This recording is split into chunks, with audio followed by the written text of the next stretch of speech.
안녕하세요. 저는 30대 후반 여자입니다. 늦은 나이에 그토록 바라던 아기를 키우며 하루하루 힘들지만 보람차게 지내고 있는데요. 그래도 육아가 워낙 힘든지라 이곳에서 매일 사연을 들으며 스트레스를 풀고 있어 늘 감사한 마음을 가지고 있답니다. 누구나 가슴속에 말 못한 사연 하나는 품고 있기 마련이잖아요. 저도 천사 같은 아이를 품에 안을 때까지 참 우여곡절이 많은 인생을 지내왔답니다. 남편에게도 차마 말하지 못했던 이야기를 이 자리를 빌어 여러분께 들려드리고 아직도 마음에 남은 응어리를 풀어내고 싶은 바람이 드네요. 제 이야기를 한번 들어주시겠어요? 저는 몇 년 전에 아주 어릴 때부터 살던 고향을 떠나 근처 대도시에서 새로운 삶을 시작하게 되었답니다. 이곳에 오기 전까진 흔히 농촌에서 볼 수 있는 주택에서만 쭉 살아왔는데요. 지금은 남편과 돌이 막 지난 아기와 아파트에서 사는데 정말 편리하고 좋은 것 같아요. 좀 더 일찍 용기를 내서 큰 도시로 와서 살 걸 후회를 할 정도랍니다. 아파트 주변에 웬만한 편의시설이나 프랜차이즈도 다 있으니까 아기와 돌아다니기도 좋아서 매일 산책을 하고 있어요. 그날도 오랜만에 남편이 쉬는 날이라 같이 동네에 나가서 외식도 하고 기분 좋게 집으로 걸어오고 있는 참이었죠. 저 멀리서 땅콩빵을 구워 파는 노점이 보이는데 순간 너무 반갑더라고요. 요즘에 붕어빵도 진짜 찾기 쉽지 않은데 제가 평소에 제일 좋아하던 땅콩빵이라니 신이 나서 남편을 이끌고 사 먹으러 갔어요. 머리와 수염이 덥수룩한 아저씨가 만드시고 있었는데 행색이 너무 초라해서 먹어야 되나 위생 걱정에 순간 고민이 살짝 되더라고요. 아저씨, 땅콩빵 3,000원어치 주세요. 그때 고개를 푹 숙이고 있던 아저씨가 저를 보는데 저는 심장이 오그라들 만큼 너무 놀라고 말았답니다. 바로 제 전 남편이었기 때문이죠. 당신이 여기를 어떻게... 정말 당신 맞지? 저는 너무 당황해서 뒷걸음을 쳐서 멀뚱하게 서 있던 남편의 소매를 끌고 이 자리를 벗어나려고 했어요. 그런데 갑자기 전 남편이 제 앞에 무릎을 꿇고는 제 발목을 팍 잡는 게 아니겠어요. 전 남편은 유모차에 앉아있는 아기와 지금의 남편을 번갈아 바라보며 눈물을 글썽거리더라고요. 저 아이가 정말 당신 아기인 거야? 당신이 이렇게 사는 줄 몰랐네. 여보, 늦었지만 날 용서해 줄 순 없을까? 누가 당신이고 여보예요? 진짜 미친 사람이네. 여보, 얼른 가자. 몇 년 만에 전 남편을 만나니 그때의 악몽이 머릿속을 어지럽게 스쳐가면서 심장까지 빠르게 뛰더라고요. 그날은 어떻게 집에 왔는지 기억이 나지 않을 정도로 정신이 없었답니다. 도대체 저에게 어떤 일이 있었는데 이렇게 남편에게 학을 떼는지 궁금하실 것 같아요. 그럼 본격적으로 이야기를 펼쳐가 볼게요. 남편과 저는 계속 같은 동네에서 살았기 때문에 어릴 때부터 대충 아는 사이였어요. 초등학교부터 고등학교 때까지 학교가 하나뿐이라 계속 얽힐 수밖에 없었죠. 그러다 고3 때 짝이 된 후로 급격하게 친하게 지내게 되었죠. 남편의 부모님은 계속 농사를 지으셔서 남편도 대학에 갈 생각은 전혀 없고 졸업하고 바로 농사를 지을 거라고 하더라고요. 저는 어떻게든 다른 도시로 가보려고 수능 준비를 열심히 해봤지만 결국 지망했던 학교에 모두 떨어지고 말았어요. 사실 어릴 때부터 공부엔 별로 취미가 없어서 재수할 생각은 하지 않았고 읍내에 있는 약국 보조로 취직을 하게 되었답니다. 둘 다 대학에 안 가게 되니 더 자주 만나게 되더라고요. 대부분의 친구들은 큰 도시로 나가서 대학 생활을 시작했거든요. 남편은 읍내에 나올 때마다 제가 일하는 약국에 들러서 먹을 걸 사서 건네주기도 하고 퇴근할 시간에 맞춰 데리러 오기도 했죠. 그렇게 자연스럽게 데이트를 하고 3년 동안 연애를 하게 되었죠. 일찍 결혼해서 안정적으로 가정을 꾸리고 싶다는 남편의 설득에 휘말려 들어서 20대 초반의 나이에 결혼까지 하게 되었답니다. 이미 양쪽 부모님도 동네 이웃이라서 딱히 반대도 없었고 집안 수준도 비슷비슷해서 결혼식도 수준에 맞춰 평범하게 끝냈죠. 근데 결혼식 끝내자마자 시부모님이 이렇게 말씀을 하시는 거예요. 지금 사는 집에 민식이 방에서 신혼살림 시작해라. 따로 집 얻을 필요가 뭐 있냐. 민식이는 여기서 농사일하는데 읍내에 살 수도 없는 노릇이고. 여지껏 아무 말 없으셔서 전 당연히 나가 사는 줄 알았는데요. 집 얻어줄 거였으면 결혼식 전에 다 정했겠지. 어려서 그런가 맹해서 그런가 뭘 아는 게 없네. 그렇게 알고 니네 부모님한테도 그렇게 전해라. 혼수해올 필요도 없다.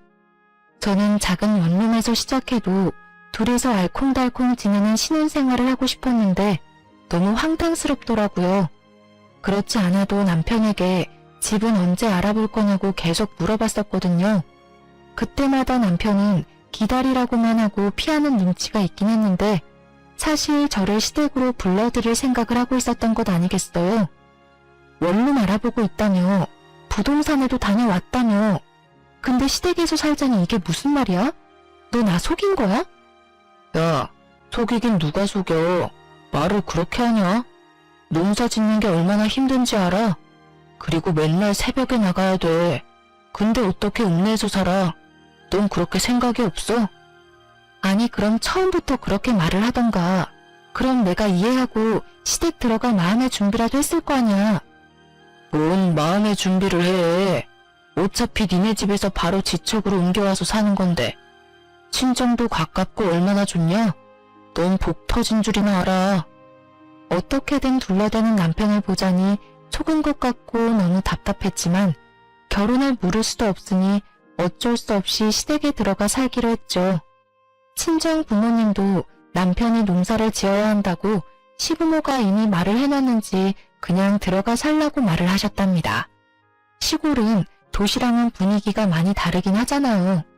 어른들 말을 더욱 따라야 하고 생각 없이 그냥 해야 되는 관습도 많고요. 심지어 남편에겐 2살 어린 남동생도 있었는데 남동생 방이 바로 옆방이더라고요. 민망하고 불편했지만 이젠 가족이라는 생각을 하며 시댁 생활에 적응하려고 노력했답니다. 농사를 짓는 집이라 그런지 친정과는 분위기가 많이 다르더라고요. 친정 부모님은 읍내 시장에서 속옷 가게를 하시거든요. 그래서 저는 시골에 살아도 농사 일을 한 번도 해보질 않았어요. 친정 부모님은 집 마당에 작은 텃밭조차도 없는데 시댁은 쌀 농사에다 넓은 밭에는 진짜 다양한 채소들을 엄청 심더라고요. 제가 결혼한 첫 해에는 고추 농사를 크게 지었는데 제가 얼마나 호되게 당했는지 지금도 고춧가루라면 쳐다도 보기 싫답니다. 남편은 새벽 6시면 밭에 나가고 저는 8시에 읍내로 출근을 했는데요. 제가 출근하려고 방을 나오면 시모가 못마땅한 눈으로 쳐다보기 일쑤였어요. 지금이 한창 바쁠 땐데 저건 뭐가 중요한지도 모르고 분이나 쳐바르고 나가니 원. 어머니, 저도 나가서 일하는 거예요. 돈 버는 거라고요. 누가 들으면 놀러 가는 줄 알겠네요. 네가 말대꾸를 꼬박꼬박 할 때마다 얼마나 쥐어받고 싶은지 아냐?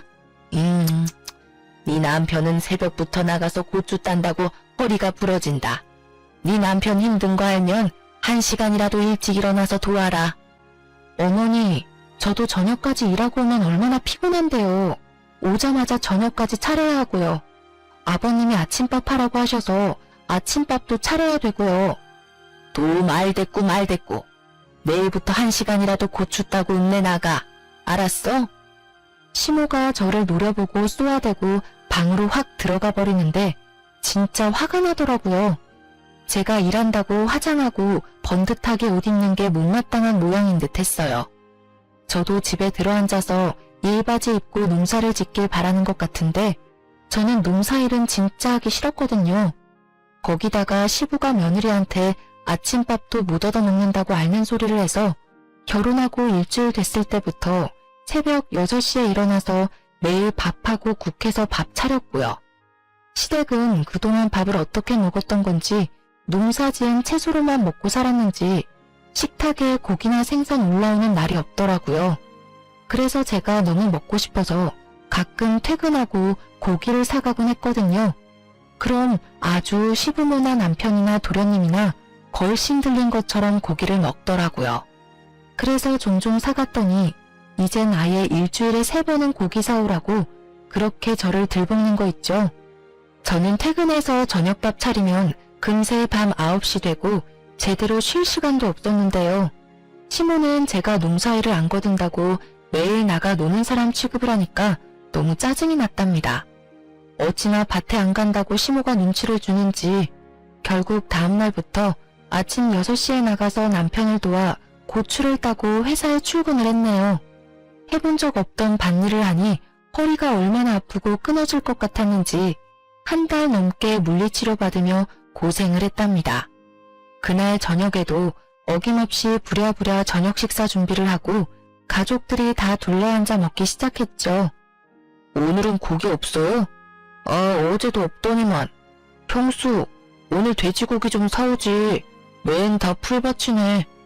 그래, 넌 맨날 돈 번다고 읍내 나가서는 고기 한 근을 못 사오니? 네 남편도 밭일하는데 얼마나 힘을 쓰는데. 네, 내일은 사올게요. 오늘 늦게 퇴근해서 마을버스 놓칠까봐 그랬어요. 남편한테 듣기론 제가 시집 오기 전까지만 해도 돼지고기도 1달에 1번 먹었다던데 이젠 시모며 도련님이며 이틀이 멀다 하고 고기 타령을 해대니 황당하더라고요. 제 월급의 절반은 고기 사는데 돈을 다 썼을 정도였으니까요. 저는 그렇게 쳇바퀴 도는 생활을 이어나갔고 어느새 세월은 흘러 결혼한 지 7년 차가 되어가고 있었죠. 지금도 이때만 생각하면 그 지옥 같던 시간을 어떻게 견뎠나 싶어요. 결혼한 지 1년쯤 지났을 무렵부터 시부는 손주 타령을 하기 시작했죠. 시모도 아들만 둘을 낳아서 시부 집안에서 그걸로 대접을 좀 받은 모양이더라고요.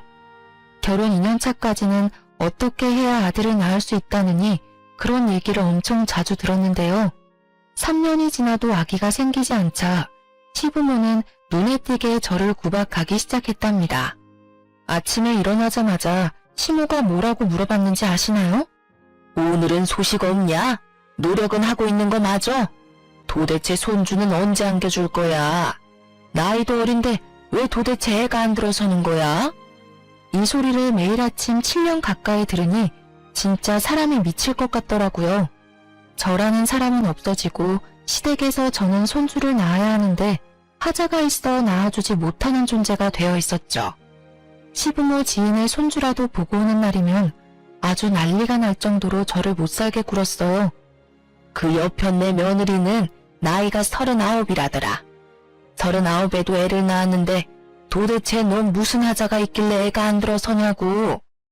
그릇을 바닥에 던지는 건 예사였고 언젠가는 너무 화가 난다면서 제 뒤통수를 때린 적도 있었어요. 그때 시모에게 한마디라도 하며 대들었어야 하는데 그때 저는 너무 위축이 되고 그냥 맞고만 있었네요. 시부모는 친정 부모님도 점점 막대하기 시작했어요. 친정이 지척인데도 저를 친정에 보내주지도 않았고 심지어 명절에도 음식하느라 집에 가보지도 못했답니다. 시모는 우연히 친정엄마를 길에서 보기라도 하면 큰 소리로 막말을 하기도 했다고 해요. 도대체 애를 어떻게 키웠길래 나이가 20대인데 애가 안 생겨?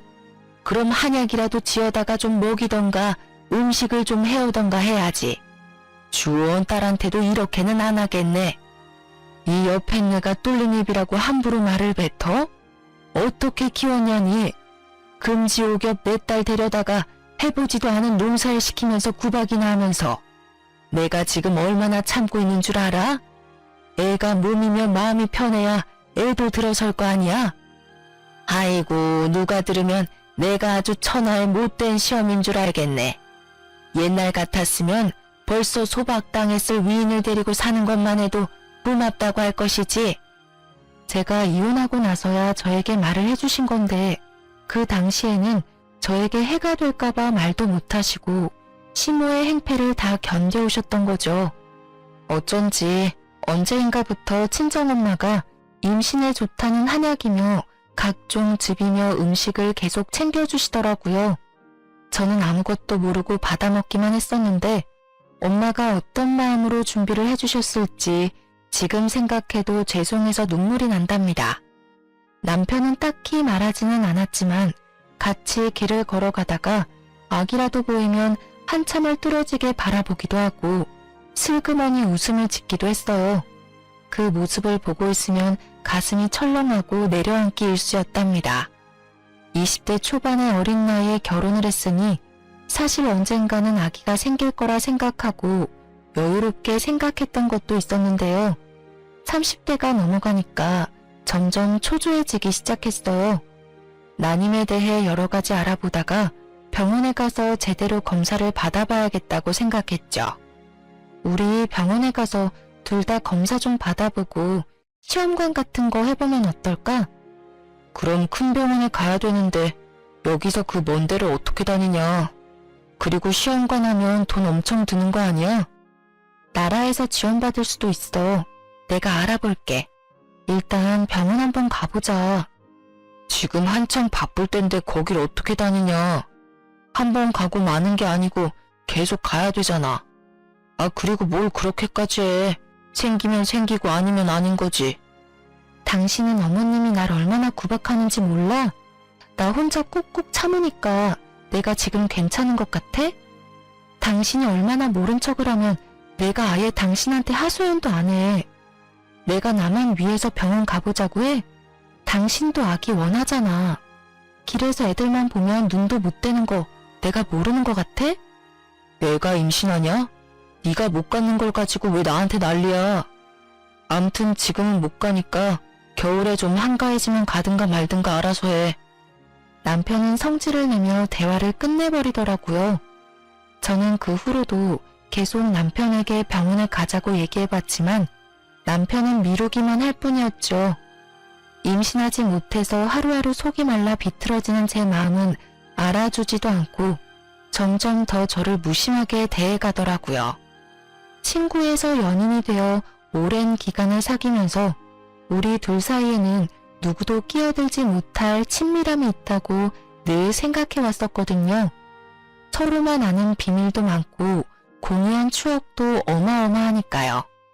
하지만 결혼 생활은 정말 현실이었고 어느새 남편은 저와 대화도 피하고 집에선 핸드폰만 들여다보고 잠드는 날이 대부분이었답니다. 남편과 사이도 좋지 않은데 왜 아기를 가지려고 혼자 고군분투하고 있는지 점점 회의감이 들기 시작했죠. 시모의 구박과 늘 못마땅한 눈초리에서 벗어나서 하루라도 이 집을 떠나고 싶다는 마음이 점점 강해져만 갔답니다. 그러던 어느 날 도련님이 대형 사고를 치고 집에 들어왔더군요. 베트남으로 여행을 간다고 하더니 글쎄 거기서 결혼을 해서 신부를 떡하니 데려온 게 아니겠어요. 시부모를 비롯해 저와 남편 모두 너무 놀라서 기절할 뻔했답니다. 야 이놈의 자식아, 결혼이 무슨 애들 장난이야? 벌써 혼인신고까지 했단 말이야? 이를 어쩌면 좋아. 요즘엔 국제결혼이 대세야. 제대로 된 한국 여자가 이 시골로 들어와서 나랑 결혼을 하겠어? 어차피 40 넘어도 못해. 어리고 이쁘고 말도 잘 듣고 얼마나 좋아? 우리 마누라 이제 22살이야. 내가 먼저 손주 안겨드릴게. 손주? 아유, 그러면 되겠네. 어차피 쟤는 글렀으니까 우리 둘째 며느리한테 손주 욕심 좀 부려보자. 자자, 이쪽으로 들어와라. 저는 그렇게 어린 티가 나는 베트남 출신 동서까지 한 집에서 지내며 또 갖은 고생을 더하기 시작했답니다. 마치 제가 막 시집왔을 때의 모습을 보는 것 같아서 저 나름대로 배려도 하고 최대한 도와주려고 생각을 하고 있었는데요. 며칠이 지났을 때부터 그건 저의 기우였다는 걸 알게 되었죠. 동서는 한국말을 아예 못하는 건 아니고 기본적인 건 말을 할 수가 있었는데 시모에게 어찌나 애교를 부리는지 시모가 솔솔 녹는 게 보일 정도였어요. 그리고 눈치가 빨라서 바로 집안이 어떻게 돌아가는지 파악을 끝낸 모양이더라고요. 제가 아기를 못 가져서 구박을 받는다는 걸 알아보고 시모에게 말끝마다 이렇게 말하더군요. 엄마, 나 이건 못해. 나 졸리다. 건강해야 아기 가진다. 그래. 들어가서 좀 쉬어라. 이건 첫째가 하면 되니까 너는 얼른 손주 안겨줄 생각만 해. 들어가라. 집에 처음 들어왔을 때는 제가 밥을 하고 있으면 옆에서 서성거리며 돕는 신용이라도 했었는데요. 몇 주 지나고 나서는 시모가 뭐만 시키면 못한다고 하면서 저를 빤히 보는 게 아니겠어요. 진짜 하는 짓이 어이가 없어서 헛웃음만 나왔답니다. 엄마, 나 청소 힘들다. 배가 아파요. 그래? 배가 왜 아파? 그럼 좀 앉아있어. 야, 네가 마당 좀 쓸어. 저는 또 바보같이 대신 빗자루를 들고 마당을 쓸었죠. 도대체 그땐 왜 그랬는지 지금도 이해가 가지 않아요. 시모 옆에 딱 붙어 앉아서는 사과를 씹어 먹으며 청소를 하는 제 모습을 무표정으로 지켜보던 동서의 얼굴이 떠오르네요. 갓 시집온 동서에게까지 이런 푸대접을 받으니 더는 참을 수가 없이 화가 났죠. 저는 남편에게 하소연을 했지만 남편은 듣는 척도 하지 않았어요. 이제 하다하다 22살 동서한테까지 내가 구박을 받아야 돼? 도대체 왜 내가 이 집에서 이러고 살아야 돼? 나 더 이상 못 참아. 우리 나가 살아. 너는 어떻게 어린 재수씨보다 생각하는 게 어리냐? 여기서 나가면 어디서 살게? 돈은 있고? 그래, 그동안 당신이 피해와서 말도 못했는데 도대체 10년 가까이 살면서 어떻게 돈 한 푼 저축을 못해? 맨날 하루 벌어 하루 살아? 시댁에 돈 다 들이고? 농사가 다 그런 거지. 그럼 아버지 땅에서 농사 짓는데 나 혼자 홀랑 다 먹냐? 여기가 내 집인데 가길 어딜 가? 다 네가 애를 못 낳아서 벌어지는 일인데 도대체 나한테 어떻게 하라고? 뭐? 말 다 했어? 애는 나 혼자 낳니?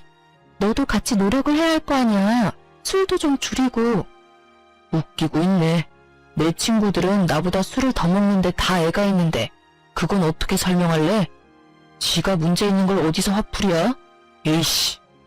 남편이 저한테 말이라도 따뜻하게 해주고 공감해주려고만 했어도 이렇게 가슴이 미어지도록 서운하진 않았을 텐데요. 저는 모든 걸 제 탓으로만 미루는 남편에게 모든 정이 다 떨어져 버렸답니다. 시댁은 남편의 집이지 평생 청소하고 밥하며 살아도 절대 저의 집이 될 수는 없단 것도 확실히 깨닫게 되었어요. 저는 서서히 마음의 문을 닫아갔고 이혼을 절실히 생각하게 되었죠. 몇 달이 흘러 시부의 생일이 다가왔고 시모는 출근하려는 제 팔목을 딱 잡고 말하더라고요. 오늘 아버지 생신인데 뭔 일을 한다고 난리야. 오늘 하루 일 나가지 말고 장봐다가 생신상 딱 차려드려. 알았어? 어머니, 그럼 미리 말씀을 하시던가. 어떻게 오늘 당장 일을 빠져요. 아니면 저녁에 다들 읍내 나오세요. 오랜만에 갈비 먹으러 가요 그럼. 이게 아주 야가 빠져가지고는 밥하기 싫다고 수쓰는 거냐? 네가 갈비거리 사다가 직접 재서 만들 생각은 안 하고 내가 약국에 전화하리? 망신 한번 당할래?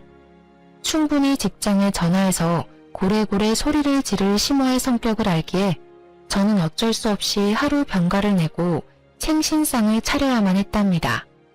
해야 할 게 너무 많아서 동서를 불러서 같이 하자고 옆에 세워뒀는데요. 제가 말하는 걸 못 알아듣는 척하면서 자꾸 딴 척만 하는 거예요.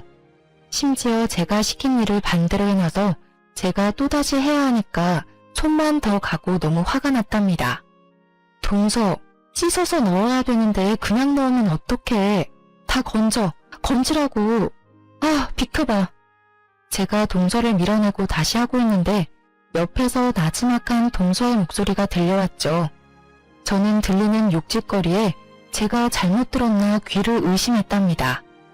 동서, 지금 나한테 욕한 거야? 내가 지금 잘못 들은 거야? 아, 진짜 피곤하게 하네. 애도 못 가지는 게. 뭐? 야, 네가 뭘 한다고 그딴 말을 해. 너 한국말 못한다며? 너 거짓말한 거지? 너 정체가 뭐야? 제가 소리 지르는 걸 듣고 시모가 달려왔는데 갑자기 동서가 뺨을 한 손으로 붙잡고 스르르 주저앉는 게 아니겠어요? 그러면서 동서가 엉엉 울기 시작하는데 진짜 황당해서 말도 안 나오더라고요. 뭐야, 너 지금 얘 때렸냐? 이게 아주 막 나가네. 감히 우리 손주볼 몸에 손을 대. 갑자기 시모가 제 머리채를 확 휘어잡더니 마구 흔들기 시작했어요. 저는 너무 놀라서 그대로 당하고만 있다가 정신을 차리고 시모를 확 밀어냈죠. 그놈의 손주. 제대로 알지도 못하면서 왜 나한테 이래요? 내가 얘 때린 걸 봤어요. 오히려 얘가 나한테 욕을 했다고요. 다 필요 없고 나는 이만 꺼져줄 테니까 원하는 손주 많이 보세요. 이게 아주 간이 배 밖으로 나왔네. 진작 소박을 놨어야 하는데. 아이고 분통 터져. 어디서 저런 게 굴러 들어와서는.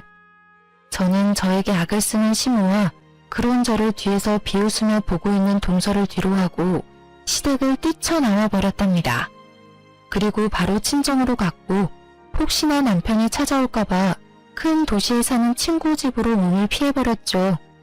참 황당한 건 제가 그렇게 집을 나왔는데 일주일이 지나도 남편에겐 전화 한 통도 안 왔다는 거였어요. 심지어 친정에 찾아오지도 않았죠. 친정 부모님도 분해하시면서 당장 시댁으로 쳐들어가겠다고 하시는 걸 제가 간신히 말릴 정도였어요.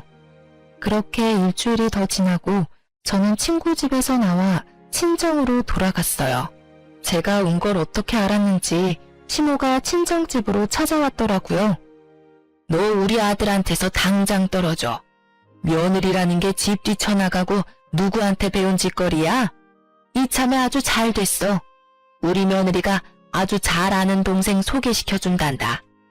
우리 아들도 어린 여자 만나서 자식도 낳고 살게 당장 이혼해. 어머니한테 들었던 얘기 중에 가장 반가운 소리네요. 바로 이혼할 테니까 다신 우리 집 근처에 발길도 들이지 말아요. 알았어요? 저는 이미 이혼을 생각하고 있었기에 오히려 이렇게 시모가 헤어지라고 하니 고마운 마음이 들 정도였죠. 그리곤 마치 짠 것처럼 남편의 전화가 걸려오더라고요. 다음날 커피숍에서 남편을 만나게 되었답니다. 우리 그만하자. 이혼하고 너도 너대로 편하게 살고 나도 이제 그만 시달리고 싶다. 너 때문에 집안 조용할 날이 없다. 누가 들으면 내가 큰 잘못이라도 한 줄 알겠네. 나야말로 그 지옥 같은 집구석에서 해방시켜줘서 고마울 정도네. 채장가 간다며? 어디 한번 얼마나 잘 사는지 보자. 저는 남편의 얼굴에 제 도장을 찍어둔 이혼 서류를 던져버리고 커피숍을 나왔답니다. 그렇게 합의 이혼을 했고 집도 남편 명의가 아니었고 가진 것도 없었기에 재산 분할은 민망할 정도로 작은 액수만 받을 수 있었어요. 하지만 그런 건 상관없었답니다. 저는 10년 가까이 새벽에 일어나 아침밥하고 밤 늦게까지 설거지하고 청소까지 하고 잠드는 그 집의 식모였거든요. 더 이상 그 짓을 하지 않아도 된다니 이것보다 큰 위자료가 어디 있겠어요. 오히려 친정 부모님이 저를 대신해서 엄청 속상해 하셨답니다. 그 집구석에서 10년을 식모처럼 살았는데 돈 1,000만 원도 못 받고 나온다는 게 말이나 되니? 막말로 쫓아내는 머슴한테도 이렇게는 안 하겠다. 얼마 안 되는 돈 받으려고 그 집이랑 더 얽히는 거 싫어요. 기다린다고 돈이 나올 구멍이 있는 것도 아닌데요. 돈이야 내가 충분히 벌어서 살 수 있으니까 너무 걱정하지 마세요. 엄마야말로 다신 그 집과 연락하지도 마시고요. 저는 완전히 새롭게 인생을 시작하고 싶었어요. 그래서 큰 도시에 작은 원룸을 얻어 이사를 갔답니다. 밤낮으로 구인 공고를 보고 면접을 보면서 몇 주가 지났고 정말 다행히도 중소기업의 사무직으로 취직이 되었죠. 월급은 그리 많지 않았지만 저 혼자 소소하게 즐기며 생활하기에는 충분했어요. 오로지 저만을 위한 시간을 보내는 게 얼마나 오랜만인지 하루하루가 소중하게 느껴지는 나날을 보냈답니다. 그렇게 1년 정도의 시간이 흘렀고 저는 이혼의 아픔을 조금씩 회복해 나가고 있었어요. 그러다가 같은 부서에서 근무하는 대리님과 점점 친해지게 되었는데요. 사적으로 만나 밥도 먹으며 데이트하는 데이트를 이어나갔죠. 대리님도 저처럼 이혼을 하고 혼자 살고 있어서 그런지 통하는 점도 많았고 정 남편과는 다르게 지적이고 다정한 면에 호감이 가더라고요. 조심스레 연애를 시작했고 1년 만에 용기를 내어 재혼을 하게 되었답니다. 사실 재혼하게 된 더 큰 이유가 있었는데 제가 혼전 임신을 하게 되었기 때문이에요. 10년 가까이 그토록 바래왔던 아기가 이렇게 쉽게 찾아오다니 믿기지가 않았죠. 아직 결혼도 하기 전이라 불안한 기분이 들어서 또 마냥 행복할 수도 없는 제 자신에게 실망을 하기도 했고요. 혼자 며칠을 고민하다가 결국 지금의 남편에게 조심스럽게 털어놓았죠.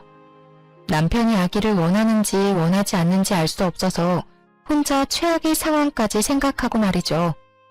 나 임신한 것 같아. 사실 진짠지 아닌지 믿기지가 않아. 사실 내가 아기를 갖지 못해서 이혼을 한 거였거든. 난 정말 기쁜데 우린 아직 결혼 이야기도 제대로 한 적이 없으니까 자기는 어떨지 모르겠어. 그게 진짜야? 나야 정말 고맙고 기쁘지. 우리 나이가 있으니까 결혼을 해도 아기 생각은 반쯤은 포기하고 있었는데 이렇게 결혼 전에 선물이 찾아오다니 정말 고마워. 우리 둘을 닮은 아기라니 믿어지지가 않네. 우리 배 불러오기 전에 얼른 결혼식 서두르자. 정말이야? 나랑 결혼 생각도 하고 있었던 거야? 나 혼자 얼마나 고민했는지 몰라. 이 바보야, 당연하지. 당신이랑 처음 만나기 시작했을 때부터 결혼 생각했었어. 내가 그동안 믿음을 못 준 것 같아 미안해. 당신이 전에는 어떻게 살았는지 모르겠지만 이제 나랑 우리 아기랑 행복하게 살자. 지금의 남편이 임신 사실을 알고 정말 기뻐하며 속전속결로 결혼을 진행하는 모습을 보고 믿음을 갖게 되었답니다.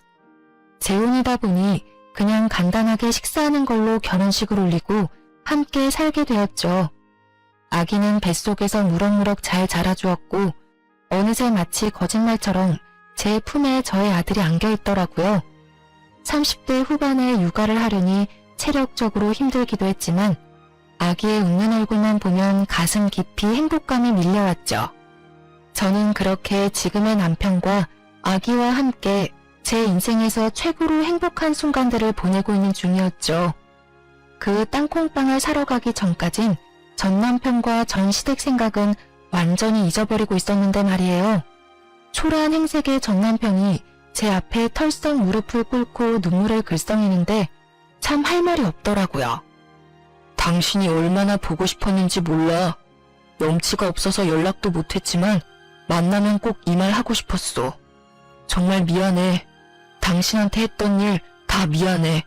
용서해줘. 이제 와서 무슨 용서가 필요해? 다 지난 일이고 난 지금 잘 살고 있으니까 그쪽도 다 잊고 사세요. 저 아기 정말 네 아기인 거야? 정말 잘됐다. 나에게 다시 돌아올 수는 없겠지? 참나, 혼자 아침 드라마 찍으세요?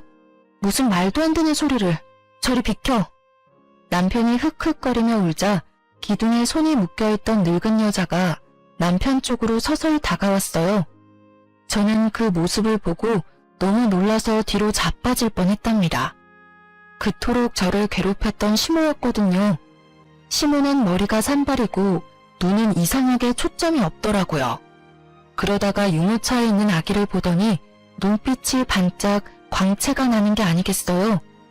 내 손주가 여기 있었구나. 네가 내 손주를 훔쳐갔어. 내 손주. 기둥에 줄로 손이 묶인 채 아기에게 다가오려고 손을 휘젓는 모습이 좀비 영화가 따로 없더라고요. 그 순간 시모는 무슨 괴력이 생겼는지 글쎄 줄을 끊어내고는 아기에게 달려드는 게 아니겠어요. 저는 놀라서 몸이 얼어붙어 있는데 다행히도 지금의 남편이 시모를 바닥으로 세게 밀어버렸답니다. 시모는 바닥에 내동댕이 쳐진 채 내 손주라고 계속 울부짖더라고요. 그 모습을 보는데 어찌나 오싹한지 저는 서둘러 남편 팔을 잡아 끌고 도망쳐버렸답니다. 우리를 뒤쫓아오려는 시모를 잡고 저를 멀거니 보고 있는 전 남편의 모습을 마지막으로 보았네요. 그 후로 며칠이 지났고 저는 일부러 전 남편을 본 쪽을 피해서 다녔답니다. 혹시나 다른 곳에서 마주치진 않을지 겁도 나더라고요. 결국 친정엄마에게 전화를 걸어 마주친 이야기를 털어놓았죠. 친정 부모님은 계속 같은 동네에 살았기에 싫던 좋던 시댁의 사정을 전해들을 수밖에 없었는데요. 저한텐 지금까지 아무 말도 해주시지 않았던 거예요. 제가 조심스레 물어보자 이제야 엄청난 이야기를 전해주시더라고요. 저와 이혼을 한 뒤에 남편은 한 달 만에 재혼을 했다고 해요. 베트남 동서가 친한 동생이라면서 소개시켜줬다는데 이미 한국에 살고 있어서 속전속결로 결혼식도 안 올리고 혼인신고만 하고 살게 된 거죠. 심지어 그 여자는 20살이었다고 하더라고요. 그런데 1년이 지나도 2명의 베트남 여자에게선 임신 소식이 들리지 않았고 시모는 점점 그 둘을 구박하기 시작했죠. 남편과 결혼한 여자가 시모한테 자기는 아무 이상이 없다면서 병원에 가서 확인을 해보자고 악을 쓰며 대들었다고 해요. 그래서 남편도 큰 마음을 먹고 병원에 가서 검사를 해봤고 결과는 정말 충격적이었죠. 남편이 바로 무정자증이었던 거예요. 그것도 모르고 10년 동안 그 모진 구박을 참으며 버텼던 제가 얼마나 바보 같았던지요. 전 남편 멱살이라도 끌고 검사를 하러 갔어야 했는데 말이에요. 지금 생각해보면 만약 그때 알았다고 해도 이혼이라는 결과는 똑같았을 것 같긴 하지만요. 남편은 검사 결과를 믿지 못해서 다른 병원에서도 해봤는데 같은 결과가 나오자 농사일까지 다 접고 술만 마시면서 집에 틀어박혀 있기 시작했답니다. 시부모는 그런 남편을 어쩌지도 못하고 농작물 수확도 못해 당장 쓸 생활비도 없는 지경까지 갔다네요. 그러나 더 큰 일이 닥쳤답니다. 어느 날 갑자기 도련님이 미친 사람처럼 온 집안을 헤집으며 다녔어요. 이것들 어디 갔어? 엄마, 이것들 나갔어? 어디 갔냐고? 누구? 네 처? 몰라. 아침까진 보였는데 어디 갔나? 그러고 보니 둘 다 코빼기도 안 보이네? 엄마, 큰일 났어. 여기 이 서랍에 땅 문서 있던 거 맞지? 없어, 없다고. 이것들이 다 들고 튀었다고. 뭐? 도대체 이게 무슨 소리야? 똑바로 좀 말해봐. 아침에 은행에서 전화가 왔는데 그게 벌써 몇 달 전에 내 이름으로 대출을 받았대. 그거 이자 갚으라고 전화가 온 거야. 그리고는 부동산 형님이 전화가 와서는 우리 땅이 팔렸다는 거야. 땅이 팔리다니 누가 땅을 팔아? 우린 땅을 내놓은 적도 없는데. 네 말로는 그것들이 다 팔아서 날랐다는 거야? 땅 문서 얼른 찾아봐. 아이고. 그렇게 경찰까지 와서 도망간 베트남 여자들의 행적을 쫓았지만 어디로 사라졌는지는 찾을 수 없었죠. 경찰이 알려준 바로는 한국에 들어오기 전부터 현지 브로커와 작당을 하고 한국 남자의 재산을 빼돌리려고 위장 결혼을 한 여자들이었답니다.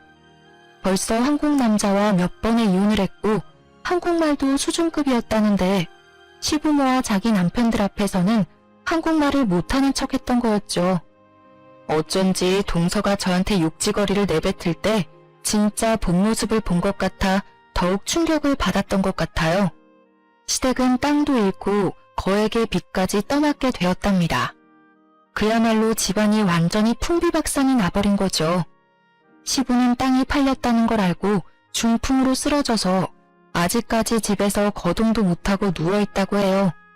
도련님은 누워만 있는 시부를 강요하다가 못 견디겠다면서 집을 나가서 연락두절이 되었고요.